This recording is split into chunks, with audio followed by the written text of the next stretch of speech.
នេះគឺជាទស្សនៈមាសទាំង8របស់ព្រះបាទជ័យវរ្ម័នទី7ទី1ទឹកអម្រែកច្បាប់ទី1ក្នុងនាមជាអ្នកដឹកនាំត្រូវធ្វើខ្លួនឲ្យដូចជាទឹកអម្រែកនៅពេលដែលអ្នករែកទឹកពុំគួរលំអៀងទៅខាងណានោះទេព្រោះវាអាចធ្វើឲ្យទឹកកំពប់រីឯការដឹកនាំ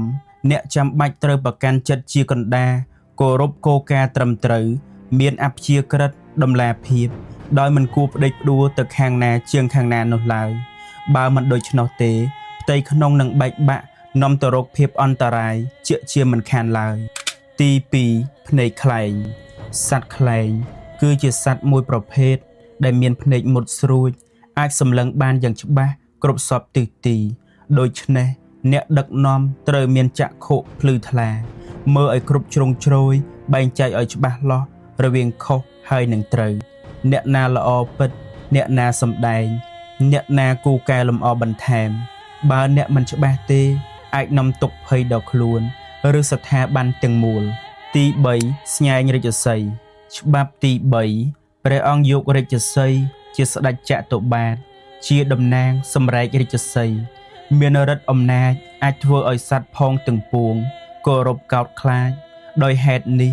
អ្នកដឹកនាំត្រូវធ្វើខ្លួនឲ្យគេគោរពស្ញប់ស្ញែងកុំលេះលោះលេងសើចហួសព្រំដែនត្រូវរឹងពឹងមើងម៉ាត់ម៉ត់ចត់ទី4សម្ដីអេសូរច្បាប់ទី4សម្ដីអេសូរគឺជាសម្ដីទឹកមិនអាចនិយាយបាត់ដៃខ្នងដៃ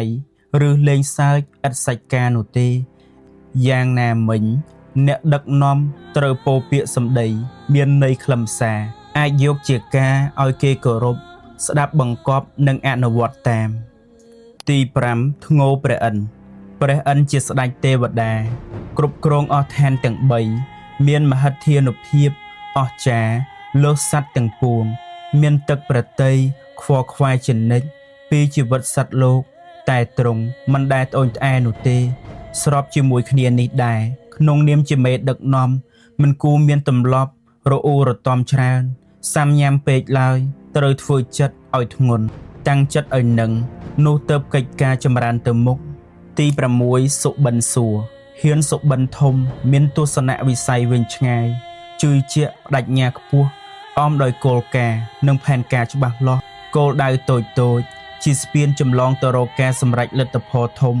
និងមានមនសិការធ្វើយ៉ាងណាសម្រេចភាពជោគជ័យឲ្យបានទី7ខួរទុនសាយច្បាប់ទី